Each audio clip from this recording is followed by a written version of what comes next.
William Tay, est-ce que vous estimez qu'il faut un cadre plus protecteur pour les forces de l'ordre ?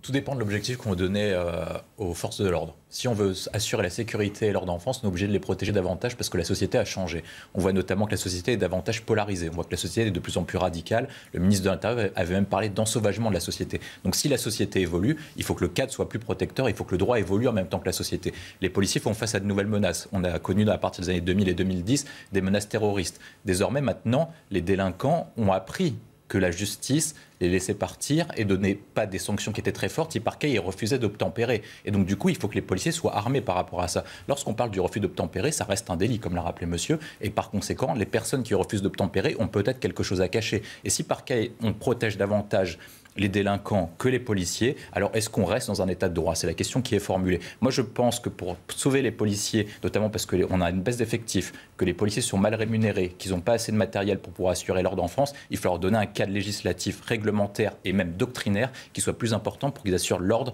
et la sécurité en France. Ça, c'est le premier élément. Et donc, du coup, par conséquent, comment on fait? Effectivement, peut-être que le présomption de légitime défense ne sert à rien, mais en tout cas, il permet au moins, en termes judiciaires, d'inverser la charge de la preuve dans la mesure où ce n'est pas à eux d'apporter aux éléments de dossier, et donc ça permet de les soulager en fait administrativement et judiciairement dans leur procédure. Et le deuxième point, c'est que le cadre de la légitime défense a été posé, a évolué notamment par Cazeneuve et par Hollande en 2016-2017 pour élargir les conditions, mais peut-être qu'il faut aller encore plus loin pour prendre en compte des conditions spécifiques, notamment en prenant en compte l'avis des policiers, des syndicats de policiers, pour voir dans quelles conditions les policiers maintenant sont amenés à tirer. Parce que cette question-là n'a pas été posée il y a 30 ou 40 ans. Les policiers n'étaient pas amenés à tirer partout, et maintenant ils sont amenés à le faire, non pas pour assurer l'ordre, mais pour juste défendre leur vie. Et donc, du coup, il faut amener le droit pour protéger davantage. On va voir que c'est plus compliqué que ça et que les policiers n'ont pas nécessairement la gâchette facile, contrairement à ce qu'on imagine. Depuis toujours, ils ont le droit de défendre leur vie quand leur vie est menacée avec un tir.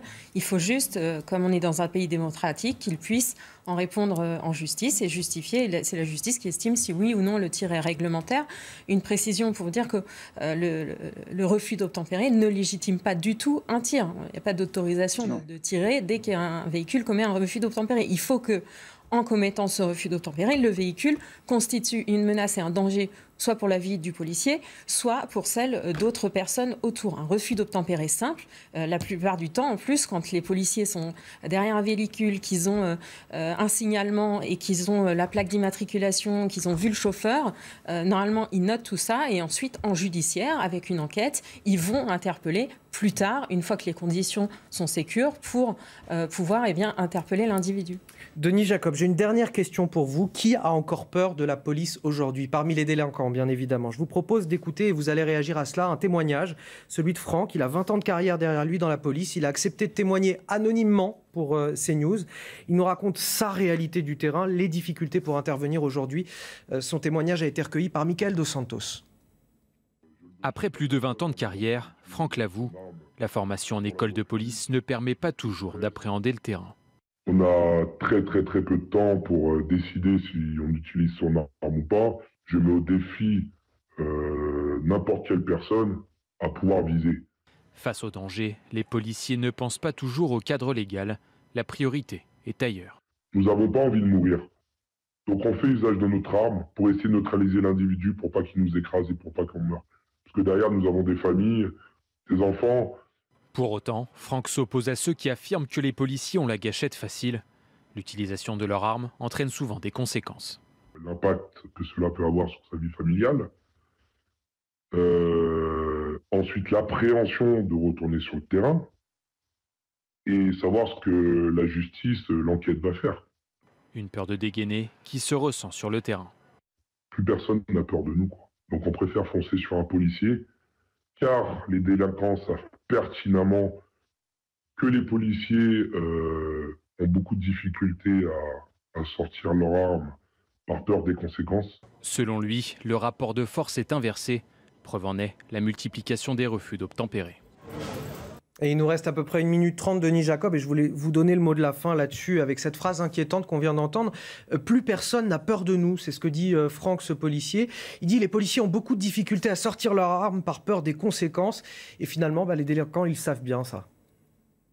Complètement. Enfin, vous savez, avant d'être syndicaliste, je suis policier et j'étais moi-même confronté à ce type de situation, de sortir mon arme de service face à des individus qui correspondaient à un signalement. Je n'ai pas utilisé mon arme de service à l'époque parce qu'il n'y avait pas de danger immédiat et fort heureusement, c'était pas les bonnes personnes recherchées. Donc, vous voyez, quand on utilise son arme de service, on a un dixième de seconde de réflexion pour savoir si on va utiliser ou pas notre arme de service. Donc, on n'est que des êtres humains. Alors oui, on est professionnel, on est formé, mais sur chaque intervention est différente et le temps de réaction est infini-décimal pour savoir si on va prendre notre arme de service ou pas. Alors oui, on n'a plus peur des policiers. Pourquoi? Tout d'abord parce que il y a des paroles publiques qui fait qu'aujourd'hui on remet en cause la légitimité des actions des policiers. Donc quand des élus, des personnalités publiques remettent en cause le bien fondé de notre action, vous comprenez bien que le citoyen lambda va considérer que puisqu'il y a des élus qui le disent, eux peuvent en faire autant et ne pas donc respecter l'action de la police. Et puis il y a un autre sujet, ça ne concerne pas d'ailleurs que les policiers, eh bien c'est les peines qui sont prises, la réponse pénale qui est prise par la justice et qui, je pense, n'est pas suffisamment forte aujourd'hui pour dissuader, c'est-à-dire un principe de peine systématique. Alors moi, je suis pas favorable aux peines planchées. Je considère que le code pénal est suffisamment riche pour condamner, pour sanctionner, mais encore faut-il qu'on les applique. Et très régulièrement, les délinquants que nous rencontrons quotidiennement sur le terrain, eh bien, se voient condamnés à des travaux d'intérêt général, à des peines de sursis, à des rappels à la loi, et que quand ces gens-là cumulent ce genre de sanctions qui ne sont pas des sanctions fermes, ils se disent après tout continuons puisque de toute façon rien ne se passe derrière quand on commet un délit. Donc c'est ça qui fait qu'aujourd'hui la peur du gendarme que certains d'entre nous, parce qu'on est d'une certaine génération, on a connu quand on était gamin, cette peur du gendarme n'existe plus. Merci Denis Jacob, merci Sandra Buisson également pour vos précisions sur ce plateau. On va marquer une courte pause sur CNews, on revient dans un instant avec un nouveau journal à 16h, puis on continuera nos débats bien sûr avec Yves Durand, Sébastien Ligné et William Tay. De retour dans 90 minutes info, deuxième partie, c'est l'heure de votre journal de 16h. On commence avec cette annonce de la Première ministre Elisabeth Borne, une aide qui sera versée à la rentrée aux ménages les plus modestes qui font face à la hausse des prix. Cette aide, elle sera directement versée sur le compte en banque des particuliers tout en tenant compte du nombre d'enfants dans la famille. À noter par ailleurs que le prix des carburants a de nouveau dépassé la barre des 2 €. C'est la grande journée de mobilisation des personnels de santé aujourd'hui partout en France. Une cinquantaine de cortèges dans les grandes villes. Les soignants veulent dénoncer ce qu'ils appellent une catastrophe en cours dans les hôpitaux, fermeture des urgences, manque de personnel et de moyens. Reportage dans le cortège qui a débuté ce matin à Bordeaux. C'est avec Antoine Estève. Ils manifestent pour la 3e fois depuis le début du mois de mai dans les rues de Bordeaux. Et les slogans n'ont pas changé. Des augmentations, des embauches de personnel et surtout, les soignants souhaitent un meilleur accueil des patients. Mireille et Fatima sont aides-soignantes au CHU. Quand il y a des urgences, l'hôpital Arcachon envoie un hélicoptère à Pellegrin. Comment vont-ils faire? C'est impossible, là c'est la panique. Plus de moyens, plus de personnel, revalorisation aussi des salaires. On aimerait être entendu tout simplement. Le gouvernement a promis une réorganisation de l'hôpital avant l'été, mais les personnels affirment que rien n'a changé dans les services. Farid Azoug est délégué CGT Santé. La mission flash que prévoit M. Macron, ça fait 5 ans qu'il est au gouvernement, ça fait plus de 5 ans qu'on les alerte et il nous ressort une mission qui ne résoudra rien. Dans le cortège, Maxime Papin, infirmier, raconte l'épuisement des personnels. Les professionnels sont dans un état de fatigue que j'ai jamais connu. Moi, ça fait 13 ans que je suis infirmier à l'hôpital public. J'ai jamais vu ça. Les jeunes diplômés s'en vont au bout de 1 à 2 ans. Et même les anciens, ils quittent l'hôpital public dégoûtés de leurs conditions de travail. Les soignants espèrent peser sur les élections législatives. Leur mouvement est maintenant lancé. Tous affirment être motivés pour défiler toutes les semaines. Cet autre refus d'obtempérer cette nuit à Argenteuil, dans le Val d'Oise. Un homme a été blessé par un policier. Nous sommes avec Mario Bazac du service police-justice de CNews. Marie, expliquez-nous, que s'est-il passé exactement ?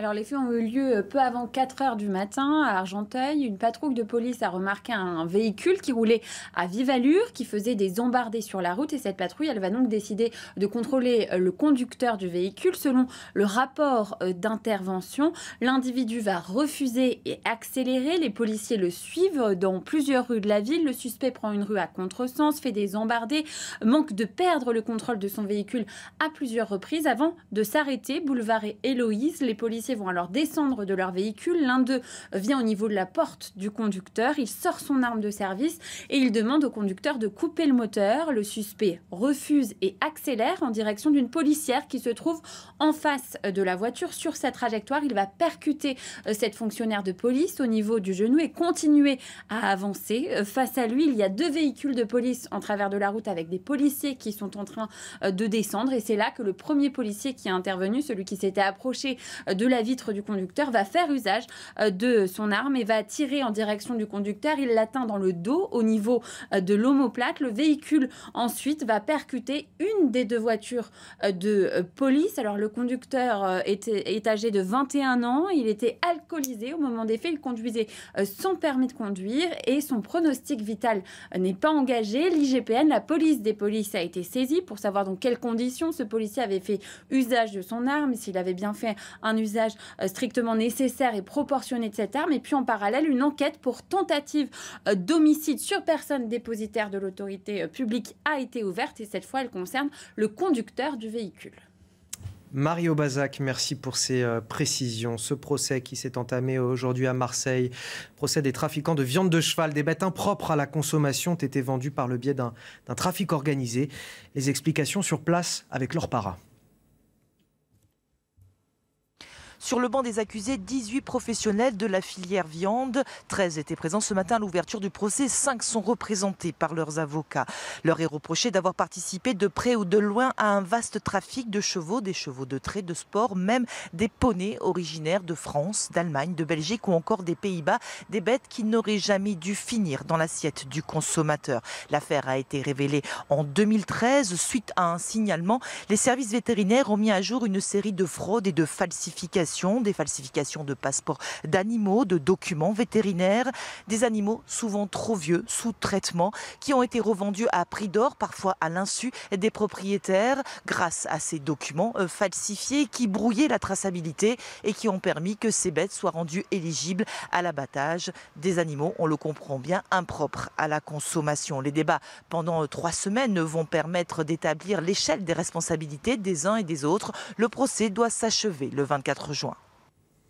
De retour dans nos débats de 90 minutes info, toujours avec Yves Durand, William Tay, Sébastien Ligné et Denis Jacob, qui est toujours avec nous, secrétaire général d'Alternative Police CFDT, puisqu'on va continuer à parler de ces 3 policiers qui avaient été placés en garde à vue pendant 48 heures, qui ont été libérés cet après-midi, qui ne sont pas poursuivis dans cette affaire de refus d'obtempérer samedi d'un véhicule à Paris. Il y a une femme qui a été tuée, c'était la passagère du véhicule. Je voudrais revenir surtout, et on avait commencé à en parler en première partie d'émission, Denis Jacob, sur ces propos qui ont fait polémique, ces propos politiques de Jean-Luc Mélenchon.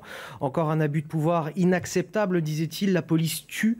Des propos qui ont suscité l'indignation d'une grande partie de la classe politique, tout d'abord, et notamment Marine Le Pen. Lui, Jean-Luc Mélenchon, était encore interviewé ce matin. Il persiste et signe. Je vous propose de les écouter. Jean-Luc Mélenchon est toujours du côté des voyous, il est toujours du côté des criminels. Il n'est jamais du côté des forces de l'ordre, qui pourtant essayent tant bien que mal, dans une situation d'ensauvagement de la société, d'assurer la protection des Français.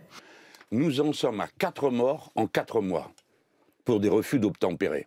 Là, dans ce cas précis, je le redis, je ne suis pas d'accord. Nous avons eu 4 morts en 4 mois. Nous avons eu un comportement, un dispositif policier honteux au Stade de France qui nous a fait de nous la risée du monde. Denis Jacob, Jean-Luc Mélenchon n'a clairement pas l'air de faire son mea culpa, ça vous surprend ? Non, ça ne me surprend pas. Excusez-moi, je vais faire une petite boutade, mais là, c'est pas Jean-Luc Mélenchon, c'est Jean-Luc Mélenchon-tout. C'est-à-dire qu'il confond le Stade de France, les moyens de sécurité avec le maintien de l'ordre qui ont été mis en place, l'histoire des refus d'obtempérer, et il démontre en fait qu'il ne connaît absolument pas, et c'est grave pour quelqu'un qui prétend vouloir être Premier ministre, c'est grave de voir quelqu'un qui ne connaît ni le fonctionnement de la justice, qui ne connaît ni les lois, ni les textes, et encore moins comment travaille la police nationale. Et voilà ce qu'on a comme propos. Et le souci, c'est qu'il alimente régulièrement cette haine anti-flic, et contrairement à ce qu'il dit, la République c'est pas lui, mais la République c'est nous, les policiers. Et nous sommes là pour assurer la sécurité de nos concitoyens dans le respect des règles. Et comprenez bien que mon propos n'est absolument pas populiste, puisque je suis une des rares des organisations syndicales à dire que quand un policier commet une faute avérée, il doit être sanctionné. Et la police nationale est l'institution française la plus contrôlée et la plus sanctionnée dans notre pays. Donc là, il ne fait qu'envenimer, qu'entretenir cette haine de la part d'un certain nombre de personnes. Et en fait, je me rends compte que Monsieur Mélenchon, lui, défend les voyous. Et étrangement, dans ses équipes, dans ses entourages, il ne s'émeut pas beaucoup de ceux qui agressent sexuellement ou de ceux qui sont filmés en train de sniffer une poudre blanche qu'il justifie comme étant du Doliprane écrasé. Donc, qui commence déjà par balayer devant sa porte, comme on dit, puis après, il pourra venir faire des leçons de morale aux autres. Denis Jacob, on va faire un tour de table justement sur cette question. Sébastien Ligné, ce police bashing de Jean-Luc Mélenchon qui est assez récurrent, c'est un appel du pied encore plus forcé à l'approche du premier tour des élections législatives dimanche. C'est pour son électorat qu'il fait ça ? Évidemment. Est-ce qu'il pense vraiment ce qu'il dit ? J'en ai aucune idée, je ne le connais pas personnellement. En tout cas, ce qui est sûr, c'est que son électorat a un profond sentiment anti-flic et donc il l'entretient, surtout à une semaine du premier tour. Vous savez, chez l'extrême gauche, il y a une certaine capacité à la comparaison avec les États-Unis qui est assez étrange, que ce soit avec l'antiracisme ou avec l'anti-flic. C'est toujours pareil, c'est-à-dire que quand on entend Jean-Luc Mélenchon, quand on entend la France insoumise, on a l'impression que la comparaison américaine avec les violences des policiers, ou en tout cas les tirs des policiers, serait comparable avec celle de la France, alors que toutes les études montrent que c'est faux. La France est un des pays en Europe où les policiers tirent le moins. La France est un des pays en Europe où les policiers tuent le moins de personnes. Il nous cite les 4 personnes en 4 mois de refus d'obtempérer. C'est-à-dire qu'il ne parle absolument pas des dossiers et des tenants et des aboutissants de ces dossiers, mais c'est pas grave. Pour lui, un mort est un mort, peu importe les conditions. En 2019, donc pré-Covid, il y avait eu seulement, entre guillemets, 8 morts par les policiers, à chaque fois dans des conditions de légitime défense. En Allemagne, en Angleterre, en Espagne, c'est plus. Je ne vous parle même pas de l'Amérique latine et des États-Unis. Et donc voilà, il y a toujours un fantasme de l'extrême gauche sur les violences policières. Et puis surtout, quelque chose qui est plus grave, selon moi, c'est que quand il dit finalement les policiers, ils ont la gâchette facile, ils tirent facilement, ce qu'il dit finalement au fond, c'est que pour les policiers, tirer, c'est rien. Que c'est finalement dans leur ADN. C'est comme ça, on leur a formés, on leur a appris à tirer. Et encore une fois, c'est faux. Moi, j'invite M. Mélenchon à rencontrer un policier, pourquoi pas monsieur, je pense, qui ne vous a jamais rencontré. Parlez à n'importe quel policier qui a fait un petit peu de terrain, il vous dira de toute manière différente que sortir une arme, c'est pas rien. Tirer, c'est pas rien. Tuer à ceux, quelques rares policiers à qui c'est arrivé, ça a aussi des conséquences sur eux, avant, évidemment, sur les victimes. Et on l'a entendu tout à l'heure à travers le témoignage du policier anonyme. Sortir son arme, ce n'est pas rien pour les policiers, ils sont formés pour ça. Et quand finalement il nous dit que ce sont des shérifs et que c'est le Far West, il nous dit finalement que les policiers sont aussi un petit peu des voyous et qui tirent facilement. C'est faux. Yves Durand.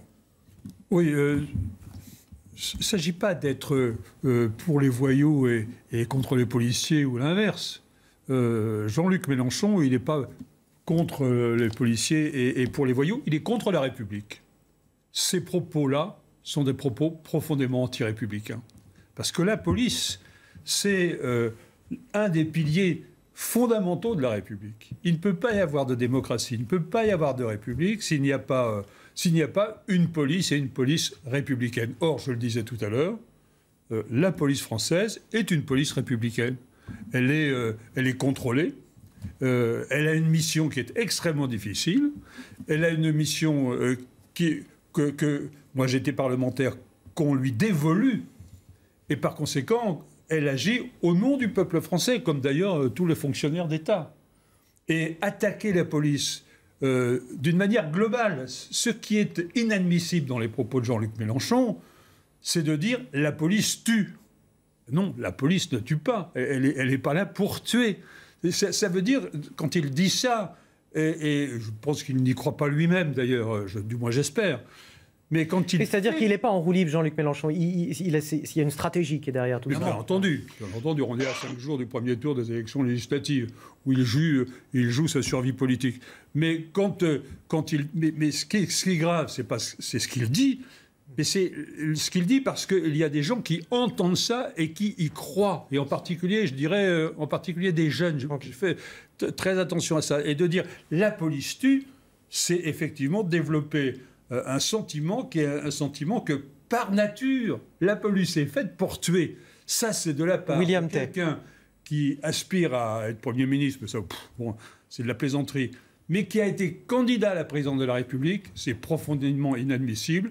Et là, Jean-Luc Mélenchon a dépassé la ligne rouge de la République. Est-ce qu'il pousse à la haine contre les forces de l'ordre ? Oui, Jean-Luc Mélenchon disait que la police tue, mais moi je dirais que Jean-Luc Mélenchon et tous ceux qui tiennent ce type de discours tuent des policiers. Parce qu'en fait, ils encouragent et ils libèrent les potentiels délinquants ou même les délinquants déjà présents à affronter la police. Et c'est pour ça en fait que des Jean-Luc Mélenchon ont participé à ce que je décrivais tout à l'heure sur les 40 années qui ont fait évoluer la société. Désormais, quand vous êtes délinquant, moi j'ai assisté, c'est ce que je raconte à chaque fois, quand vous faites du droit en première année, vous êtes obligé de faire une journée de stage en tribunal correctionnel. Vous regardez le profil des délinquants. C'est pas des personnels de droit commun, c'est pas des personnes qui ont piqué une sucette à un petit gamin dans la rue. C'est des personnes qui avaient 18 ou 19 ans, qui avaient 18, 19, 20 accusations, chef d'inculpation, qui avaient déjà été rendus au tribunal une vingtaine de fois. Donc c'est pas des petites personnes, ceux qui refusent d'obtempérer. Quand on prend une personne qui est normale, un Français lambda, quand un policier lui demande d'arrêter sa voiture, il arrête sa voiture.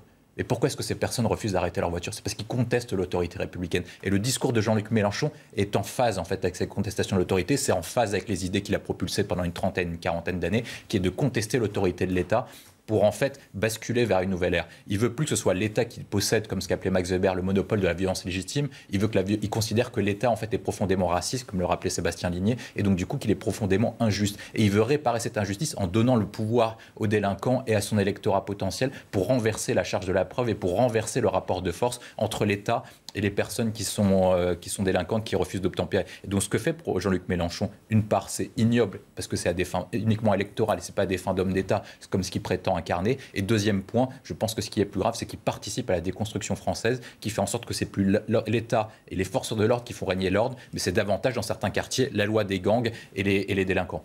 Je vais remercier Denis Jacob, secrétaire général d'Alternative Police CFDT, d'avoir participé à ce débat aujourd'hui dans 90 minutes info. On va poursuivre encore nos débats. On va parler de l'hôpital cette fois dans un petit instant. Ce sera juste après le rappel de l'actualité. C'est avec Mathieu Rio.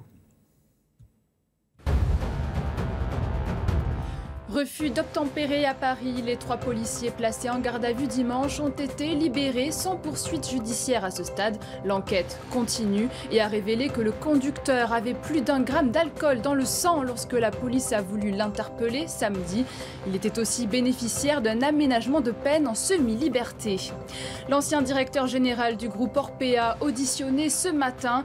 Yves Leman a été entendu librement à Paris dans le cadre d'une enquête pour délit d'initié. En juillet dernier, il avait revendu 588 000 € d'actions du groupe avant la publication du livre Scandale sur les maltraitances en EHPAD. Il avait été limogé fin janvier. Crise des urgences dans les hôpitaux, nouvelle mobilisation aujourd'hui en France, comme ici à Bordeaux. Près de 50 rassemblements ont lieu dans tout le pays suite à l'appel de 9 syndicats et collectifs hospitaliers. À quelques jours des législatives, ils réclament encore des hausses de salaire et d'effectifs.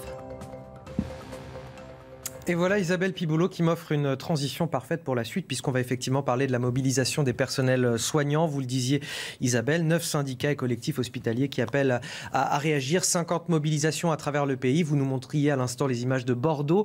Et nous, on va rejoindre la mobilisation parisienne devant le ministère de la Santé. C'est là qu'on va retrouver Yann Effelé. Bonjour Yann, déjà, est-ce qu'il y a eu du monde aujourd'hui? Quelles ont été les revendications des personnels soignants qui sont venus sur place? Oui, Anthony, on va le dire au passé, fin de manifestation ici devant le ministère de la Santé. Il y avait une centaine de soignants qui dénonçaient le manque de personnel. C'est bien simple, il en manque partout et à tous les postes. Et ces soignants, ils dénonçaient également leur salaire qu'ils considèrent trop bas. Et à l'approche de l'été, ils redoutent tout simplement que le système hospitalier s'effondre par manque de soignants. Ils craignent qu'en cas d'une éventuelle canicule ou d'une reprise Covid, eh bien, les établissements ne puissent pas faire face. Je vous propose d'en écouter quelques-uns au micro de Pierre-François Altermat. les conditions de travail sont devenues épuisantes. On nous demande toujours de faire plus avec moins de personnel, ou en tout cas de faire de la productivité. Donc on a une perte de sens, et en réalité ce qu'on fait, c'est qu'on ne soigne plus, on améliore juste des statistiques. Les conditions se sont détériorées encore plus qu'avant le Covid. Et on ne voit pas le bout du tunnel. On sait qu'on va être en grande difficulté cet été, c'est-à-dire travailler tout le temps en sous-effectif, avoir des plannings qui ne nous permettent pas de récupérer. Donc on est tous au bord du burn-out. Depuis 20 ans, la politique de fermeture de lits, alors je ne sais pas qui a pensé à ça. Quelqu'un qui voulait faire des économies, qui trouvait que la santé coûtait trop cher, sauf que pour nous, la santé n'a pas de prix. Emmanuel Macron leur a apporté une première réponse vendredi. Il a promis une mission flash pour évaluer territoire par territoire, SAMU par SAMU, les manques de personnel. Mais ici, on dit qu'il disait, les manifestants, qu'un mois de délai, c'est trop tard parce qu'ils craignent que la situation soit catastrophique dans les hôpitaux dès les prochaines semaines. Yann Effelé, merci également à Pierre-François Altermat qui est derrière la caméra. On revient autour de cette table. On a l'impression que c'est un problème sans fin, celui des personnels soignants. L'été, c'est le manque de personnel parce que certains veulent se reposer, pouvoir partir en vacances, etc. Il n'y a pas assez de monde. L'hiver, c'est la résurgence des virus. Et puis là, pareil, pas assez de monde pour traiter l'afflux dans les hôpitaux. Il y a eu la crise sanitaire. On a l'impression qu'on n'en finit jamais. Et pourtant, il y a eu un Ségur de la santé. Non mais... Quand même, parce qu'il faut le dire aussi aux Français, 19 milliards d'investissements dans le système de santé, plus de 8 milliards pour revaloriser les salaires, et ça ne va toujours pas. Je ne dis pas que les personnels soignants sont en tort, évidemment, quand je dis ça. Au contraire, je suis en train de dire, que se passe-t-il avec tout cet argent qui est insufflé? Est-ce que ce n'est pas suffisant? Est-ce que c'est une mauvaise organisation? Qu'est-ce qui se passe au sein du système de santé pour qu'aujourd'hui, ce soit toujours un problème? C'est sans fin, parce qu'il n'y a aucune mesure qui a été faite dans les 30 dernières années qui ont été vraiment systémiques. C'est-à-dire qu'au-delà des hausses de salaire, au-delà de la réouverture de certains lits, on est dans une conception de l'hôpital public qu'il faut transformer quand on écoute ces soignants. C'est-à-dire que depuis maintenant des dizaines d'années, on nous explique et on nous a appris que l'hôpital public devait finalement ne plus être orchestré par les soignants, mais devait être orchestré par des bureaucrates à tableur Excel qui, comme l'ont très bien dit les infirmiers, tentent de faire du chiffre. Parce qu'aujourd'hui, c'est ça la réalité. C'est pour ça que pendant le Covid, on a fermé des lits. C'est pour ça que depuis 20 ans, le niveau de la santé française a complètement baissé. On était un des meilleurs systèmes de santé. On est aujourd'hui un des pires de l'OCDE. C'est-à-dire que l'hôpital public n'a pas vocation à faire du chiffre. Et ça, c'est ce que le gouvernement va devoir comprendre. C'est-à-dire que l'hôpital public est là pour soigner les Français. Point. Et c'est là où je pense qu'on ne sera pas d'accord. Mais c'est sans fond votre truc. Mais ce que je veux dire, c'est que vous me parlez des 19 milliards du Ségur de la santé. D'un point de vue premier abord, on peut dire c'est très bien. Il y a de l'argent qui a été mis, il y a des salaires qui ont été revalorisés, mais c'est absolument comme tout ce qui a été fait par le gouvernement depuis 5 ans, c'est-à-dire avec les soignants ou pendant les Gilets jaunes, ça a été exactement la même chose. C'est-à-dire qu'on est sur des primes, comme le chèque inflation, c'est-à-dire qu'on donne des gages, on dit tenez, on va vous donner un peu d'argent et ça va aller mieux. Mais tant qu'on ne réglera pas les problèmes de manière systémique, ça ne changera rien. On peut augmenter les salaires de quelques dizaines d'euros par-ci par-là, faire des primes par-ci par-là, ça ne changera rien. Aujourd'hui, le problème, c'est qu'évidemment, il y a un personnel qui est sous-payé et c'est pas donc les miettes qui ont été données qui vont changer quoi que ce soit. Et il y a aussi un système qui est beaucoup trop permissible. C'est-à-dire qu'on parlait un petit peu pendant la campagne, on a un petit peu parlé de la fraude sociale, de la fraude aux cartes vitales, de l'AME qui est un gouffre financier. C'est aussi un sujet. C'est-à-dire que évidemment que l'hôpital public, il faut qu'on mette les moyens dans l'hôpital public, il faut qu'on accepte un hôpital public qui vit à perte parce que c'est sa vocation. Maintenant, il y a aussi des économies à faire, notamment sur la gestion. Et surtout qu'on arrive à une situation absurde, le recours aux intérimaires, par exemple. On a 25 000 infirmiers intérimaires qui sont là, qui préfèrent travailler à l'intérim parce qu'ils peuvent au moins choisir leurs horaires, choisir leurs vacances, décider de travailler ou pas. Et finalement, ils sont presque mieux rémunérés avec les primes de précarité que de porter la blouse et que d'être titulaire finalement d'un poste. C'est invivable. Alors, William Tay et ensuite Yves Durand. Mais je vais répondre. Non, mais ce que vous proposez à chaque fois, c'est toujours la même chose. Il faut toujours injecter de l'argent public ou trouver de l'argent public pour revaloriser l'argent public. Quand on prend le système de santé français en termes de dépenses publiques par habitant par rapport à l'Allemagne, on dépense exactement le même montant. Pourtant, nous avons moins de lits, le personnel soignant est moins bien rémunéré et donc du coup, il y a un véritable problème de fond. Le véritable problème de fond, c'est que le système est mal foutu et mal organisé. Et quand vous parlez de la question de la rentabilité, Emmanuel Macron a foutu 19 milliards d'euros. On peut en foutre 50, 100, ça ne changera strictement rien parce qu'en fait, le système système est pourri de l'intérieur parce qu'il n'est pas opérationnel. D'une part, en termes d'organisation, quand on regarde tout le système d'organisation, on passe sur une méthode de spécialisation. Ça veut dire qu'en fait, tous les hôpitaux européens sont organisés de la même façon, ceux qui fonctionnent, c'est-à-dire qu'ils sont faits pour faire regrouper les moyens, pour faire en sorte que dans un même hôpital, les personnels, les Français puissent, ou les Européens puissent aller se soigner dans des hôpitaux où il y a tous les soins disponibles. Alors que nous, on a dispersé les moyens pour garder l'hôpital de proximité. Donc en fait, pour faire plaisir à l'élu local du coin et uniquement lui être sympa parce qu'il est en train de manifester avec son écharpe, bleu, blanc, rouge. Ça, c'est le premier élément. Le deuxième élément, c'est qu'il faut opérer une réforme de véritable grande ampleur. Mais le problème, c'est qu'il y a un souci sur ce plan-là, c'est que les Français sont attachés à ce système. C'est-à-dire que même s'il est mauvais, on ne veut pas changer de fond. C'est ce qui s'est passé pour François Fillon en 2017 quand il avait proposé une réorganisation du système de santé. Il a véritablement écroulé dans les sondages avant même les affaires de François Fillon. Donc il y a une seule solution et les Français doivent le comprendre, c'est que la crise sanitaire a montré les limites de notre système. Il a montré que notre système, qui était présupposé le meilleur du monde, et en fait dépense beaucoup, mais il apporte peu de soins de qualité et il est en phase de déclassement. Donc le seul moyen, c'est de changer profondément à la fois sur l'organisation, sur le financement et même sur les missions de service public. C'est-à-dire, qu'est-ce que doit faire l'hôpital de service public? Est-ce qu'il doit permettre d'être un système assurantiel pour couvrir tous les risques, ou il doit assurer les risques uniquement les plus graves? Est-ce qu'on doit changer le financement pour passer davantage à une question de mutuelle? Parce qu'il faut dire la vérité aux Français, le système de santé français est financé comment? Sur le travail. Et on a un problème de coût du travail en France, et on a un problème de chômage et de pouvoir d'achat. Et donc si on veut résoudre le problème du pouvoir d'achat, il faut baisser les cotisations sociales. Et on ne peut pas le faire en augmentant les dépenses sur le système de santé. Vous êtes d'accord avec ça, Yves Durand? Moi, je ne sais pas. Il y a deux problèmes. Le premier, c'est celui de l'urgence. Les soignants manifestent, ils ont raison de le faire. Et Emmanuel Macron y a répondu à la fois par le Ségur et en même temps par la mission qu'il a lancée. Mais c'est le problème d'urgence. Le problème de fond, il date au fond de deux événements, et qui sont des événements qui ont fait basculer le système de santé. Le premier, c'est la tarification à l'acte, ce qu'on appelle la T2A.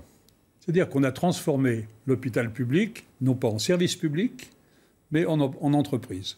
Avec d'ailleurs les ARS qui calculent au centime près, si je puis dire, la rentabilité de l'hôpital. On a changé la nature même de l'hôpital.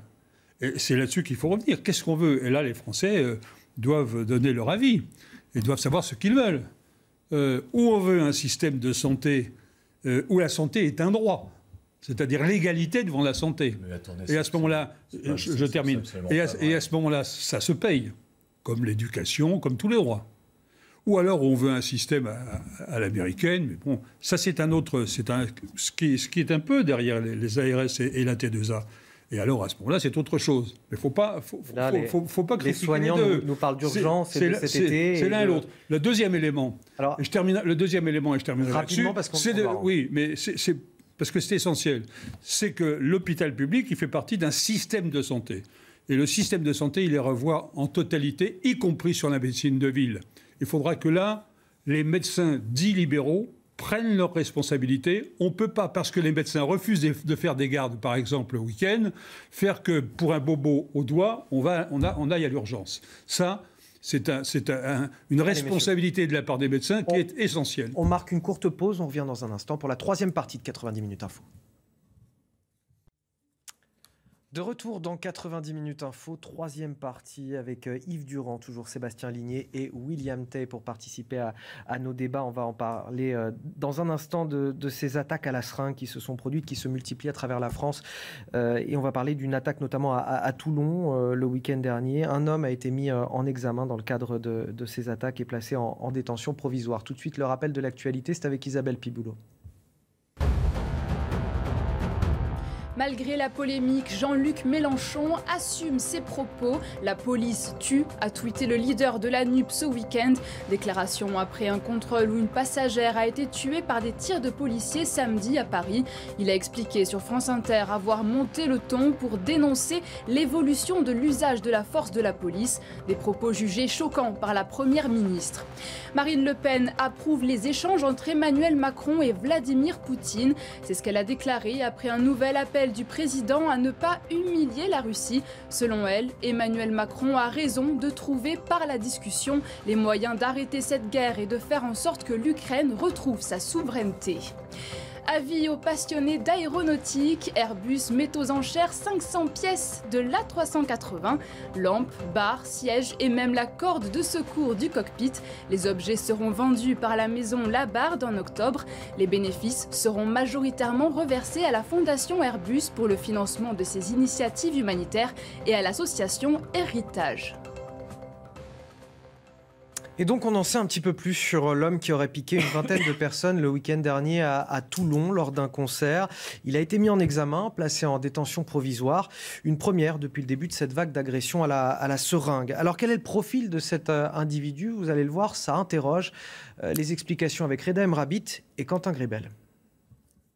Cet homme, le premier suspect mis en examen, a été interpellé dans la nuit de vendredi à samedi à Toulon.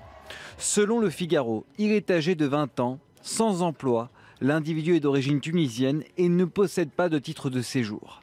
Il est bien connu des services de police. Récidiviste, il a été condamné en 2020 pour violence conjugale. L'homme possède un casier judiciaire chargé, mais père d'un enfant, il est difficilement expulsable. Il faut savoir qu'il y a des catégories d'étrangers qui sont protégés. Il y a ceux qui sont en France depuis l'âge de 13 ans, ou qui sont en France depuis 20 ans, ou qui sont mariés depuis 4 ans avec un ressortissant français, ou alors père d'un enfant français.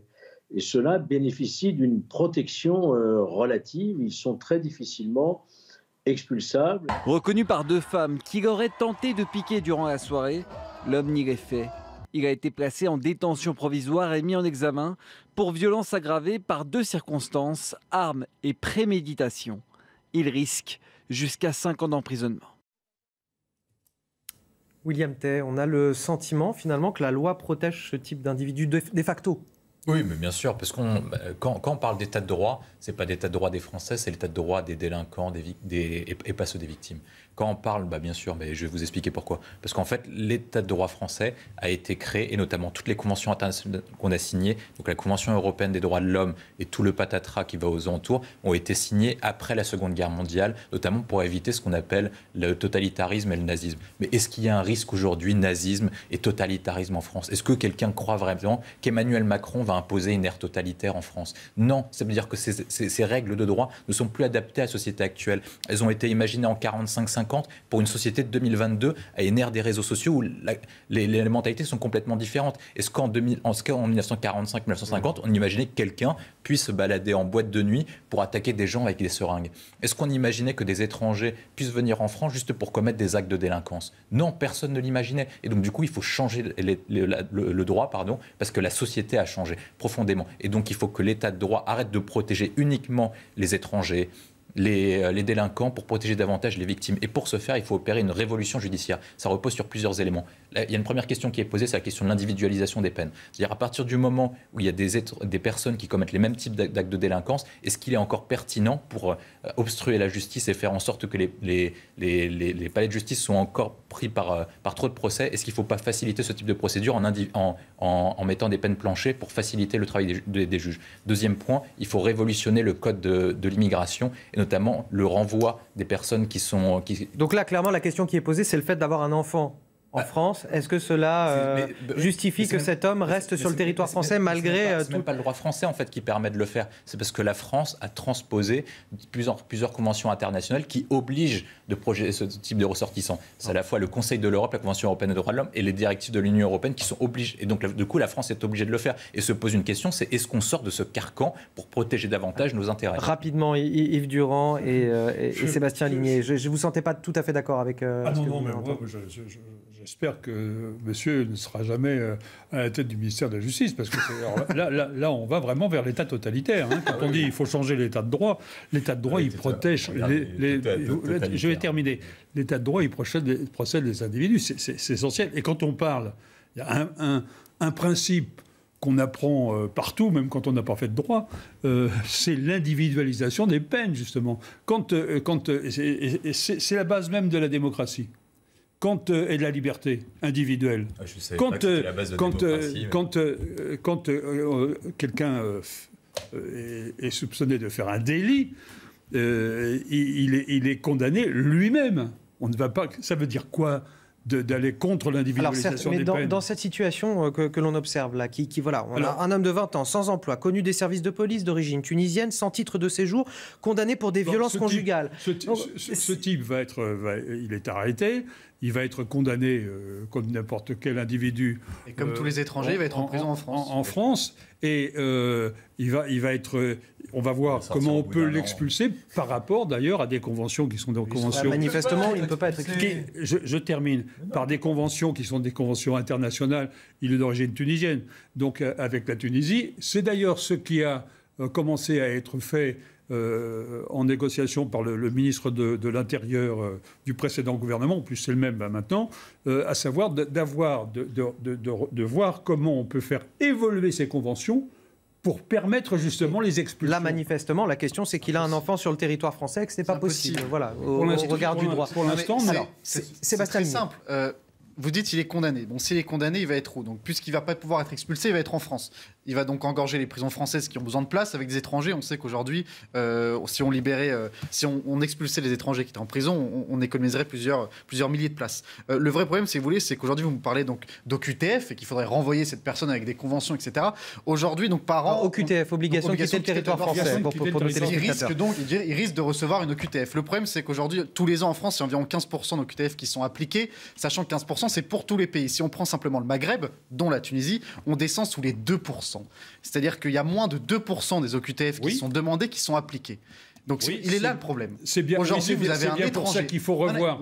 C'est bien pour ça qu'il faut revoir les conventions avec les pays du Maghreb, notamment le Maroc et la Tunisie, ça fait 20 ans pour que justement il n'y ait pas puisque c'est au fond la Tunisie là qui refuserait de le reprendre. C'est pas vrai. Voilà. On lui a même pas demandé de quitter encore le territoire. Il faut revoir ces conventions là. Ça c'est juste, mais de là, comme vous le dites, à revoir l'état de droit. Alors là, j'ai pas dit qu'il fallait revoir l'état de droit. Vous avez dit ça. Mais non, mais vous confondez tout. Et d'ailleurs, sur l'ensemble des points, mais je vais répondre point par point. Ah non, vous n'allez pas répondre point par point. Malheureusement, il nous reste 10 secondes.